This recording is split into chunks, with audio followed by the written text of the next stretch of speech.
I have long found it curious that in the pantheon of cinema there exists a constant need to attempt to elevate certain genres, most notably horror.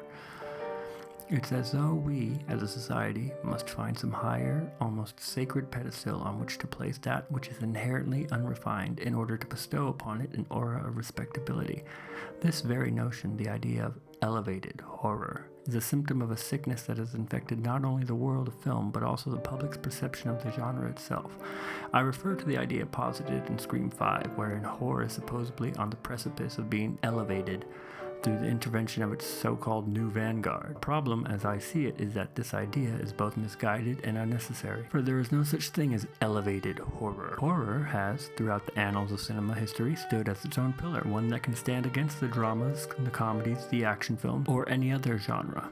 It is perhaps the most potent and subversive tool in a filmmaker's arsenal, as capable of the profound as any highbrow piece of art. Horror, let us be clear, has long been maligned as lowbrow, crude, and easily dismissed. Critics and cinephiles have often relegated it to the fringes, labeling it a guilty pleasure at best and a cheap thrill at worst. It's almost as though the genre's very nature, its reliance on visceral responses, its fear-based premise, has somehow been deemed insufficient for serious contemplation. Yet this accusation is not merely a slight against the genre itself, but an indictment of an entire cultural landscape that has, for too long, refused to recognize the value of the grotesque, the disturbing, and the unrelenting. But if we are to consider anything in cinema to be lowbrow, then one must wonder, what does that make the history of drama and comedy? Is the work of Bergman or Tarkovsky any less lowbrow than a well-crafted Texas Chainsaw Massacre or A Nightmare on Elm Street?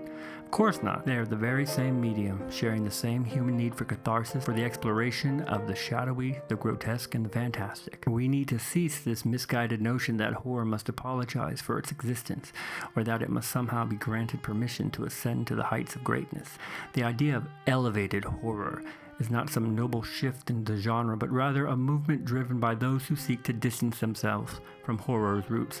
The names bandied about Ari Aster, Jordan Peele, and others, while they have undeniably made films that have captured the attention of mainstream audiences, have also unwittingly contributed to the further discrediting of horror. Peele, with his Get Out and Us, taps into our social anxieties and brings horror to the surface as a metaphorical tool for exploring systematic racism and fear. Aster, with Hereditary and Midsommar, weaves his horror into slow-burn family tragedies and psychological tension. But let us not forget, both of these films are still fundamentally horror films, and to put them into a box labeled elevated only serves to diminish the power of the genre as a whole. The fact that these films, praised for their thematic weight, are labeled as elevated implies that they are the exception to the rule, and that somehow horror, in its purest form, is incapable of depth or nuance. The very act of elevating them implies that horror, unless it's coated in pretension and laden with metaphor, simply cannot stand on its own.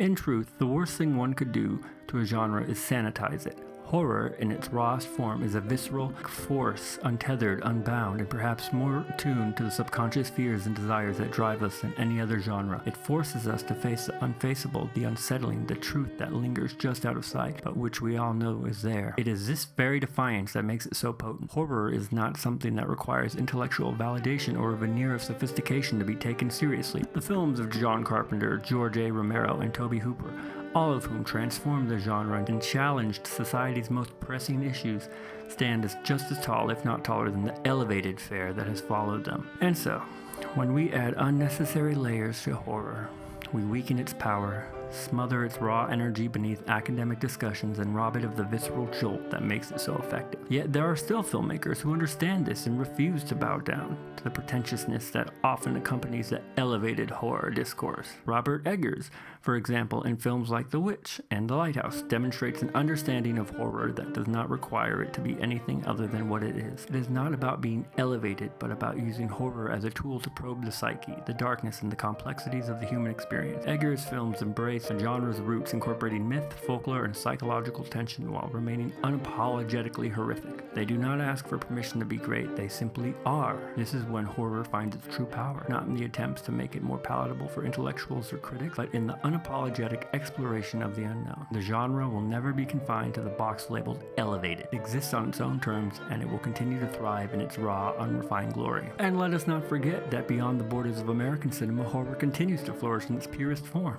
Directors like Park Chan-wook, Guillermo del Toro, Michael Spierig all demonstrate that horror, when handled with respect and ingenuity, has the capacity to transcend cultural boundaries and stand alongside any other cinematic form. Horror does not need validation, nor does it need to be placed in a higher tier to be taken seriously.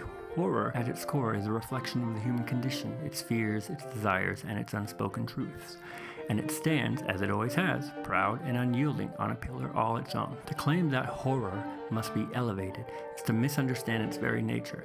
It does not need to be more sophisticated or more nuanced to be meaningful. Horror is a genre that can and does tackle the most profound questions of existence, often more directly and fearlessly than any drama or comedy could ever hope to. It is not lesser, it is not lowbrow, it is an essential piece of the cinematic puzzle, standing strong against all others, offering us the catharsis and confrontation that we need. For in the end, horror is not just a genre, it is the genre that allows us to look at the parts of ourselves we would rather not see, and in doing so, it reveals more about the human experience than any other film could ever hope to. What's the boogeyman?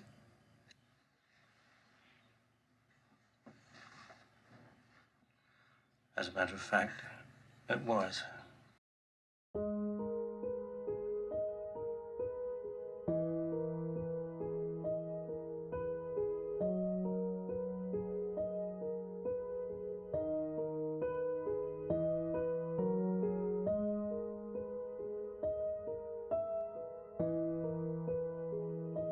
Alright, horror fans, that's a wrap. If you enjoyed the video, don't forget to give it a thumbs up, share it with anyone who loves horror, and stab that subscribe button so you don't miss any upcoming content. Drop a comment down below. I'd love to chat with you and hear about what you're watching. And remember, I take video requests, so let me know what you would like to see next. Thanks for tuning in, and I'll catch you in the next one.